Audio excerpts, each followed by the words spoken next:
Really pleased and excited to have Dr. Washington with us. She is the Executive Director of Consumers Advancing Patient Safety, or CAPS. CAPS serves as a conduit for the consumer perspective with its partners, which include healthcare professionals, researchers, hospitals, and other healthcare service organizations, along with government agencies, accreditors, educators, and others in the global community of people and organizations deeply committed to patient safety. CAPS is committed to growing consumer input and participation in shaping the future of healthcare to ensure a safe journey. As you can see, this is very consistent with our focus on culture of safety this year. Dr. Washington's passion for and belief in social justice and her commitment to improve quality and patient safety have earned her national recognition as a policy contributor, healthcare leader, and patient activist. She's a fellow of the American College of Healthcare Executives, ACHE. She received a doctorate of health administration from Central Michigan University, a master's of health administration from Governor's State University, and Bachelor of Arts with a focus in business administration from Chicago State University. Dr. Washington is the recipient of numerous honors, including the Governor's State University Luminary Pioneer, Illinois Department of Public Health Champions Award, ACHE Regents Healthcare Leadership Award, and the NAHSE National Young Healthcare Executive Award. With more than 15 years of professional experience as a consultant, Dr. Washington brings a multidimensional perspective to the areas of health system performance, patient safety, and quality. As an advisor to the National Partnership for Patients campaign, which hopefully many of you participated in, Dr. Washington has been commended for her work to improve equality of health outcomes within the quality domain. She is credited with forging a path for health disparities among vulnerable populations as a strategic imperative in our nation's fight to achieve improvement in quality and patient safety. We've asked Dr. Washington to provide for us an interactive keynote, and her presentation is Patients and Families as Co-Creators of Safety, Changing the Game. She's going to provide us with a wonderfully unique opportunity to explore a culture of safety through the lens of patients and consumers. Please join me in welcoming Dr. Washington.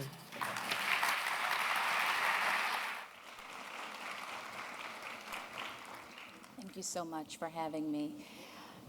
Well, thank you, everyone. I'm really, I have to be honest, I'm excited about today's discussion, mostly because I know people in this room really have the power to change healthcare.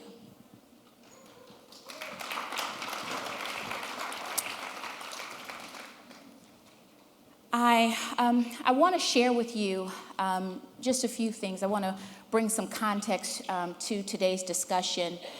I'll do all the researchy stuff and make certain that I provide for you some context as it relates to a lot of the frameworks that are really driving today in terms of where we're going with patient and family engagement, or as CMS is moving towards person and family engagement.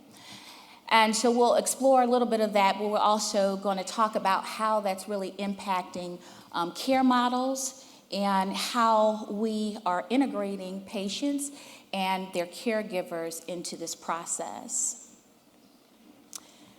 So I always like to start with the end in mind.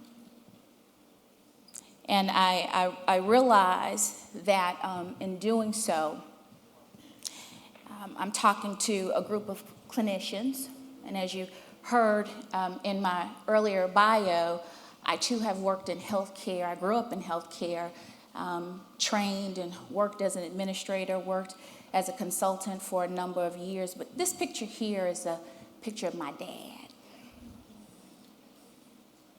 And I know you nurses have lost a lot of patients. You lose a lot of people on your watch.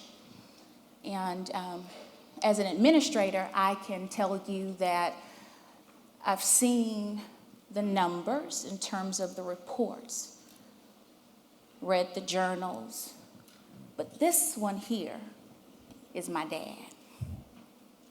He's not a number. There's not a journal that could really justify his loss. But I did. I lost him in 2009 to a preventable medical error. And I cannot begin to tell you what that felt like when the health system that I trusted, the health system that I built my entire career around, the health system that I put aside time from my children to invest in, failed me. Not only did it fail me in terms of, the fact that he was gone. So he walks into a hospital strong, as you can probably see, and just in his picture that was shown, a gentle giant. He had a mass on his pancreas, and because of a sibling who had passed a couple years prior from pancreatic cancer, obviously after 3 surgical consults, all of which recommended it be removed, and we know all the reasons why. And so we moved forward with that. We asked all the questions, we did all the studies, we talked to the physicians over and over again, and we as a family, my mother, his ex-wife, his current wife, my 3 other sisters and brothers, all of us together with him made the decision that yes, he was going to move forward, where he was going to have the surgery, et cetera, et cetera. He goes in strong. 7 days post-op, things begin to go downhill, and they went downhill fairly rapidly. So when basically they call the code and say he's gone, we start asking all the questions. What happened? And so I'm asking you, in the context of everything that you've heard today, and everything that you've heard at this conference, how do you engage patients and their caregivers? The conversations that we had, whether or not folks felt encouraged to be truthful and honest, whether or not people felt like I could really share what I know, despite what I heard, despite what I saw. Were people really empowered to make a difference?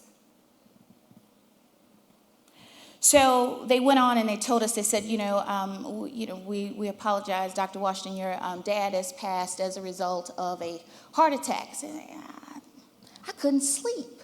A heart attack? I couldn't sleep. So I'll tell you how we got to the ultimate answer is because I had to reach into my pocket and pay for an independent autopsy that then concluded that his death was because of a pulmonary embolism.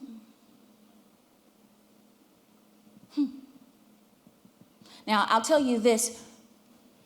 Lord knows most families probably don't have the capacity, and it was a stretch for me to do at the time. But I had to discover the truth. I had to know. I couldn't sleep.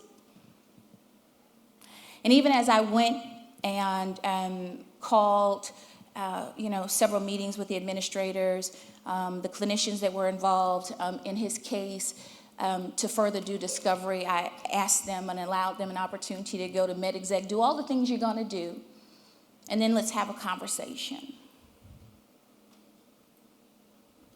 Are you empowered? Do you feel empowered to have that conversation with the family? Do you feel empowered to actually make a difference in the conversation? Because I can tell you that was 2009, and I still don't have an apology.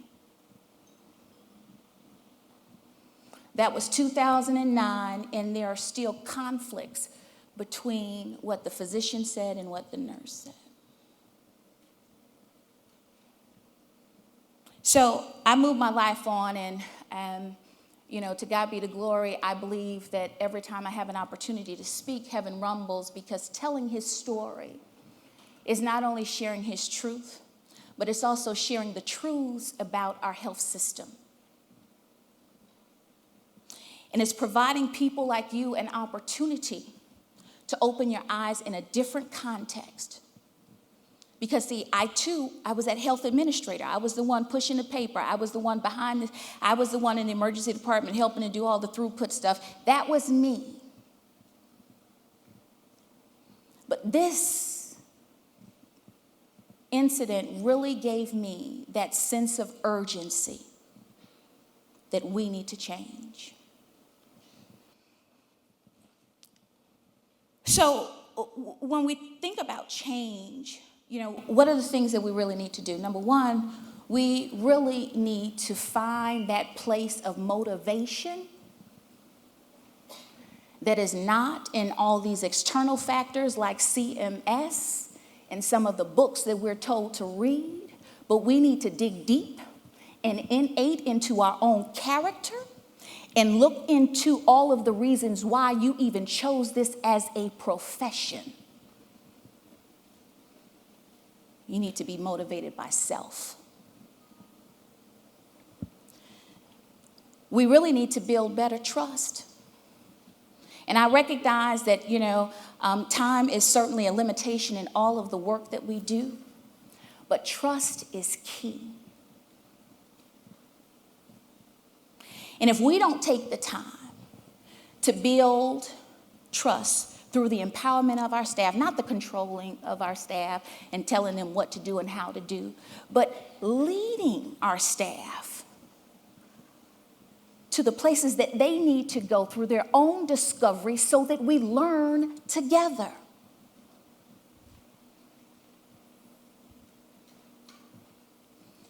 Building trust in our communities. I did this talk at a health system a couple of months ago, and as I concluded, there were a number of folks in the background, and they began to talk about what we can and what we can't do. I'm not here to ask you to change the world, but I am asking you to change the world. And then lastly, when we think about people, and when I think about my dad, and when I think about his story, people really support what they're a part of. And so when we begin to think about this new context of patients and patient engagement, how are you engaging patients differently? Because engagement is not just at the point of care, and it's not just at the bedside.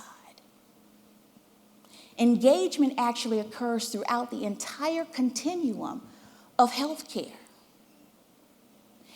And how are you doing this differently? Well, I'm going to show you a few ways that we're beginning to move things nationally in that way. Susan Dent, for those of you who may have read this was in 2013 in Health Affairs, and basically the quote is that patient and family engagement is the blockbuster drug of the century. And truly, in the first time I read it, it is. It's one of the most underutilized resources that we have. We say we're talking to patients, but are we really talking to patients? We say we're engaging with patients, but are we really engaging with patients? People will give you all the clues and give you all the prompters that you need to have a meaningful discussion with them. Are you really doing that? So CMS has also taken this up as a part of their quality strategy. And actually, I've been here in DC for an entire week, and that was because Administrator Slavich and Deputy Director Dr. Patrick Conway invited me to come and be a part of the CMS all-staff meeting. And they said, this is kind of historical for us because we've never allowed anyone external into CMS for an all-staff meeting to have a discussion. And the talk was all about MACRA, and for those of you who've heard, the legislation that's been passed and, moving forward with MACRA. But at the end of the day, all of this is being done for real people and patients.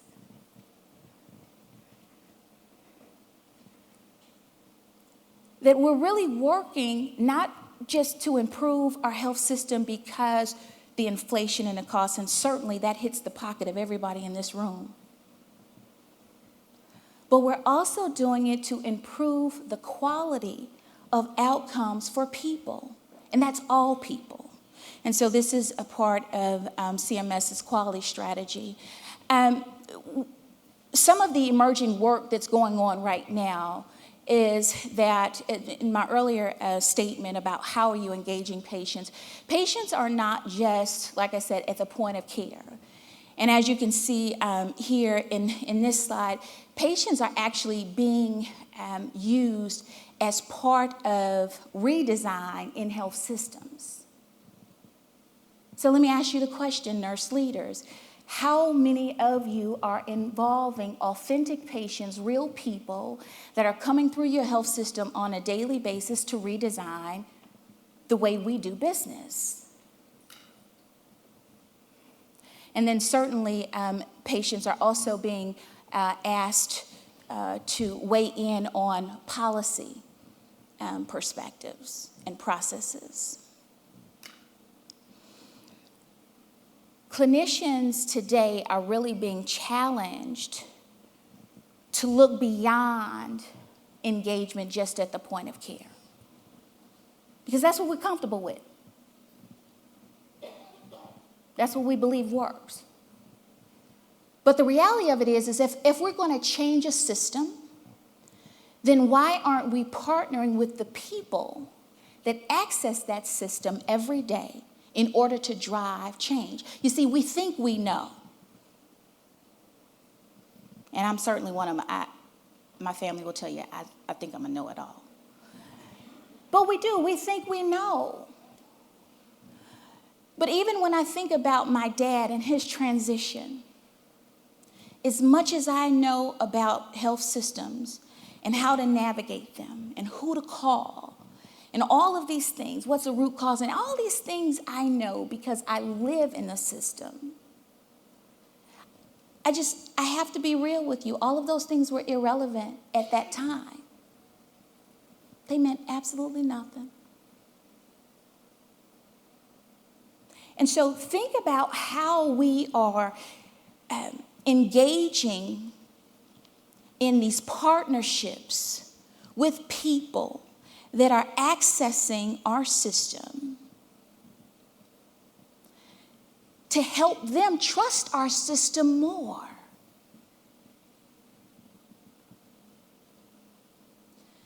There are a few frameworks that's also guiding this work, national frameworks. This one here that you see is the American Institutes for Research produced this a few years back. And basically what you can see is that it kind of takes this engagement piece and it really walks us through all of those channels in which engagement can occur.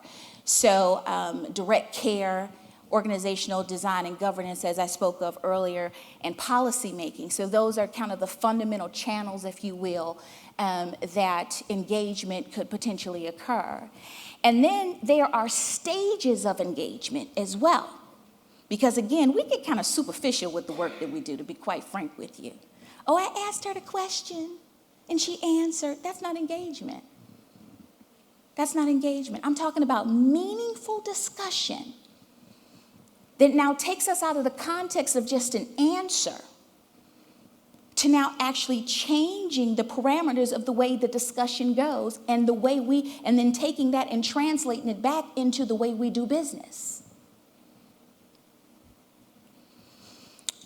The AHA, so HRET, they also have a model that they produce, and this work came from the Partnership for Patients work through CMS. So I too was a part of that work, serving as a strategic advisor, and in that there were over 3,800 hospitals nationally that were a part of this work. And in the work, basically we had set out through the Department of Health and Human Services to reduce hospital-acquired conditions by 20%, and then readmissions by 40%. And so in that work, this framework actually came out for engaging healthcare users. Because basically what CMS said to us is that if you're going to do this work, you got to engage real people. Well, lo and behold, we really didn't have anything to give us some direction in terms of how to really do this. And so this framework was birthed from that adventure where you can see, again, it kind of takes us along the channels of engagement on the individual level. So that's primarily at the point of care, okay? The healthcare team. So engagement among the healthcare team. How many in the room even considers a patient and their caregiver as a part of the care team? Absolutely. And so in that work, looking at the healthcare team and who's involved in that, what are the functions of this team, and how are we integrating the voice of the patient in that process? On the organizational level, how many organizations in this room actually has a patient and family advisory council in place? So there's some movement nationally to get that done, but I can tell you there's a big push. And now we're beginning to shift that work outside of acute care and really begin to focus on that within ambulatory as well. And so looking at how we're engaging the voices of real people on the organizational level. Who would ever thunk it? Who would ever? That a patient actually can weigh in on a policy, that a patient can actually weigh in on a process revision. Well, they do every day. And honestly, as closed-minded as we are sometimes, well, what do patients know about safety? A lot. A lot. And then on the community level, that's really where patients live. We use the word patient as if there's some aliens or something. They're people. It's you and I. Both consumers and producers of healthcare. And so how are you engaging the community? Every hospital pretty much has done a community needs assessment, right? How many folks had a patient actually involved in that process? Almost none of you already know, because we did the research and it showed that no one was doing it. How many organizations are aligning their community health assessments with the work that they're doing in patient family engagement? Right? Almost none. And it's because we're so fragmented. We're so fragmented. We think this is my space right here. I'm in charge of community benefits. This is what I do. And we are moving into a healthcare environment that's transcending these lines and these barriers that we've created.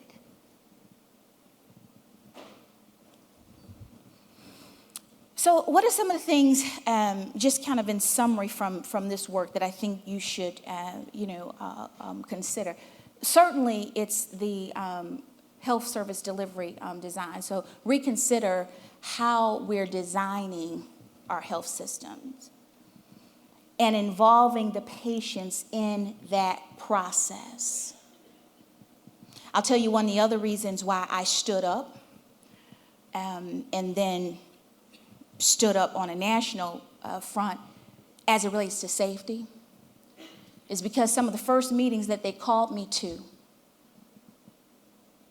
I walk in the room and it'd be 500-600 people in the room, and I literally was one of to individuals from a diverse background. No color in the room at all. And I'm saying, okay, so help me to understand this. We're supposed to be involving patients, right? We're supposed to be involving real people, and I know what the statistics are. We all read the census, right? Help me to understand why we don't have a more diverse population representing this conversation. And then so I did my own, because I'm a researcher, so I did my own research. Lord knows, don't ask me a question because I will create my own research around it. So I began to study this. When my dad passed, I went and pulled all the literature. I'm like, what's the connection between health disparities and this? And then this is how I come up with implicit bias, which I'll talk about a little later, where because I asked the hospital the question when my dad died, I said, does every black man leave? No, seriously, no, you're laughing. I'm serious. I asked them the question, does every black man who was supposed to leave but did not, and you don't feel like doing all the research, is it an easy checkbox to call it a heart attack because he qualifies? Now, I'm serious when I say that. That's not a joke. That's dead serious because he was over the age of 45, his weight, his skin color, implicit bias. So it's easy to check that box as opposed to do your homework and to talk about it and to do the real discovery to understand that this man was supposed to still be here with us. What are all the things that happen in that room? And guess what? No Caucasian individual can tell that story but me. Because that's my community. That's where I come from. That's what I know. And so when it comes to safety, we need to diversify this a little bit. We need to make certain that we're stratifying our outcomes by race, ethnicity, and preferred language. And I'll show you some data a little bit later. But, I'm not here preaching this because Natasha thinks it's important. I'm here preaching it because the world is changing. And I need for you to change with it if we're going to heal people. I do preach on Sundays. So we got to break these barriers of traditional care. Truman Medical Center is a great example. Through their leadership, they started stratifying their data. They looked at their VTE, DVT outcomes. They discovered that they had an issue. The issue was that they actually had more African Americans that were dying as a result of and or diagnosed with. And so they began to pull together teams to talk about this. And through their discovery, they found out that their screening process was actually not screening in all the high-risk patients. Oh, my God. But I promise you, if you just continue to look at your data the way you're looking at your data, for the sake of the way we've been taught to historically do it, you will not be able to discover those types of opportunities. And so we need to make certain that we are looking at ways to identify our high risk and our specialty patients. Who are the voices least heard in your organization? And are they dying? So we need to look at improving and expanding all aspects of patient engagement. I talked a lot about that a little bit earlier. But, whether it's community, policy level, whatever, we're people. I was the caregiver of a real person. And these perspectives do matter, and they do change the way we do business. I talked a lot about the building trust piece, seeking to understand, not seeking to be understood. I'm going to say that one more time. Seeking to understand, not seeking to be understood. And again, I'm one of those people that classify as, I think I'm a know-it-all. So a lot of times I go in, but you have to learn how to engage people on a different level so that your presumptions about individuals, that we cast them, that they go away, and that you're able to look and engage and understand the individual that's in front of you. My son's 19 years old. I can't tell you some of the things that I think when one of his friends pulls up with their pants hanging all the way down here to his knee. Immediately my mind goes. It's human. It's human nature. But what I need for you to understand is it's human nature, and now how do I, as an individual in healthcare who is responsible for pretty much any and everybody who walks through your health service delivery organization, how can I now change the way I respond to these people so that I can help them get to their best outcome? And so I talked about, the community benefits piece, but investment and reward in community partnerships. I'm leading some research back in Chicago. So Rush, Northwestern Medicine, and myself were partnering, a co-PI, on a stroke disparities research project. And you would think, as notable as some of the organizations are that I've worked with, that, we really understand everything about the community. No, we're learning, and we learn together. But we allow the community to teach us. We go in as students. We don't go in knowing everything. We bring them along the path. So this notion about investment is something that we really need to make certain that we keep close to our hearts, because a lot of times we're pretty superficial. Oh yeah, I did this. Oh yeah, I did that. But did you do it in a meaningful and a loving way? And then focus on the workforce development piece, and then that goes back to my whole notion about when I told you that one of the reasons why I stood up and said I have to stand up for this cause as it relates to safety and making certain there's some diversity in the voice is because it is important.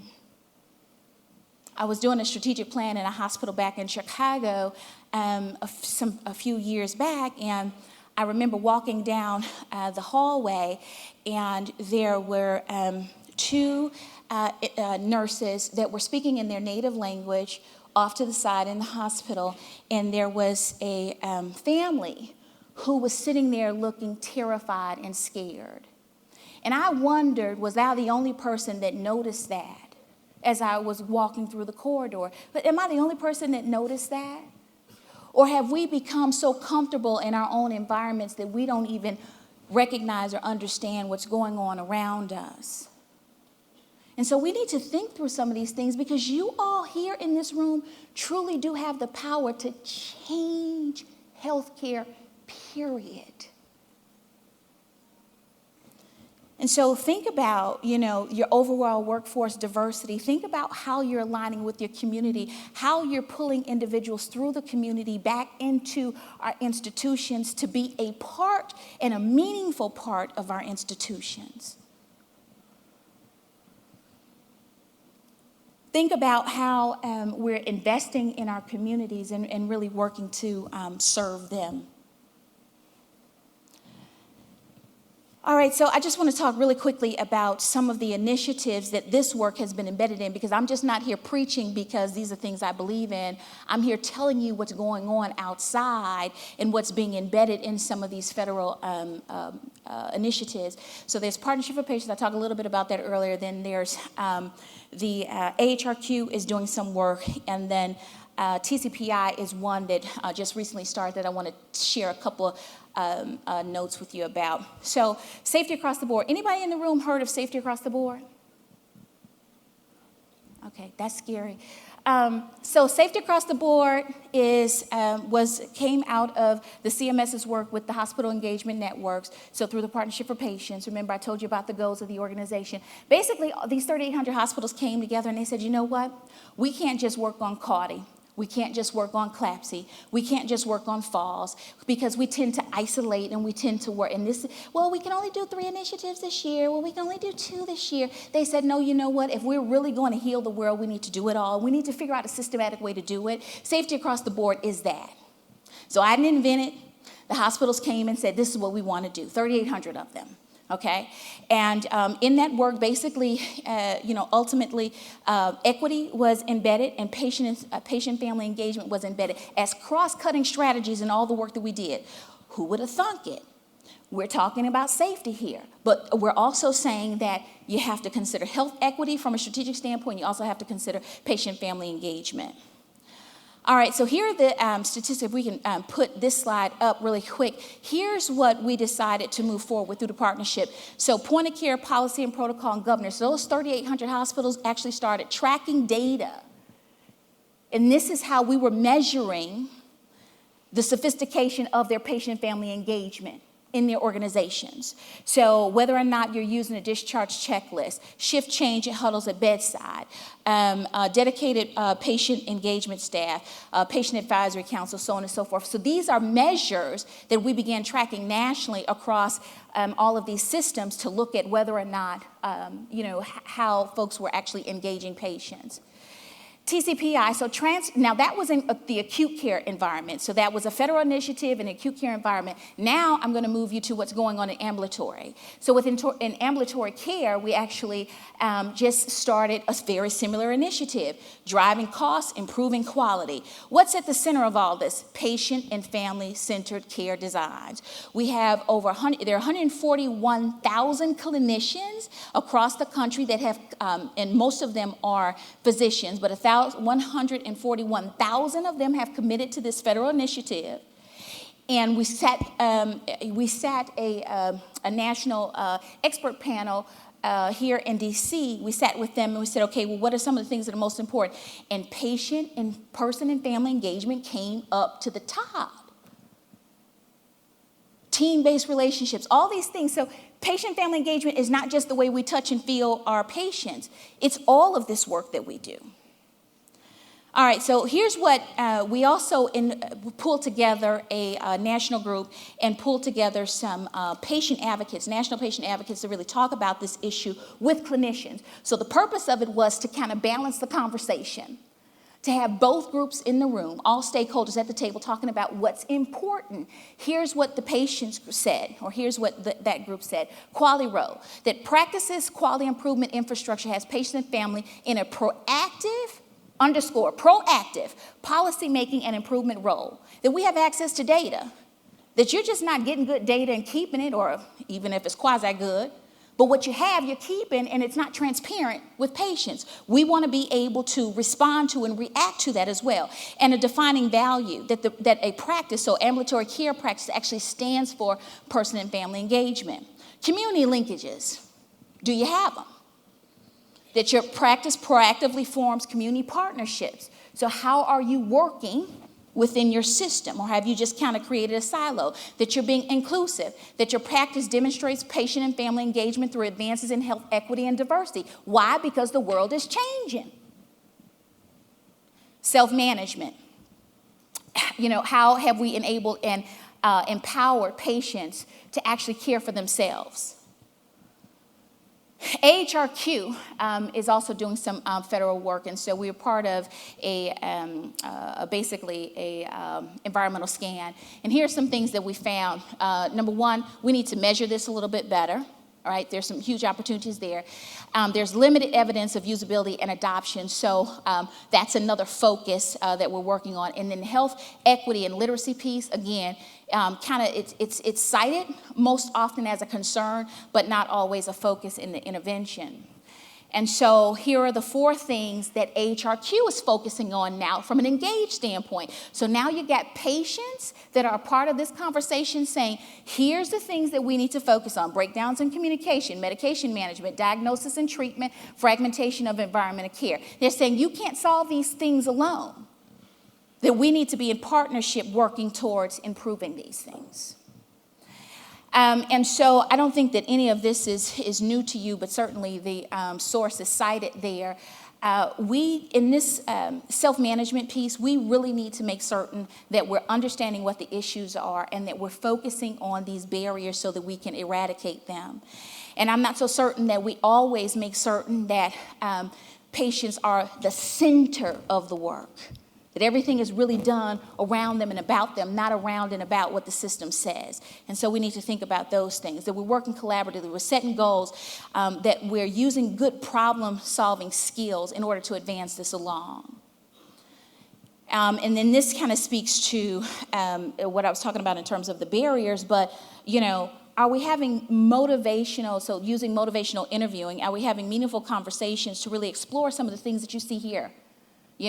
The difference between, a person's cognitive ability.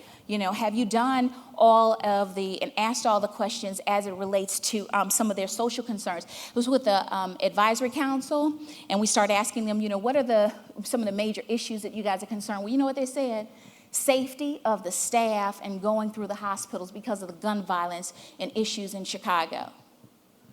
Right? So when you think about that, we're not necessarily thinking about it from the context of safety, as it relates to hospital-acquired conditions, but even just in the conditions of our work staff. We need to think about that as well. So I talked some about the diversity piece. I put this slide up here because I just want to show the evidence of where we are.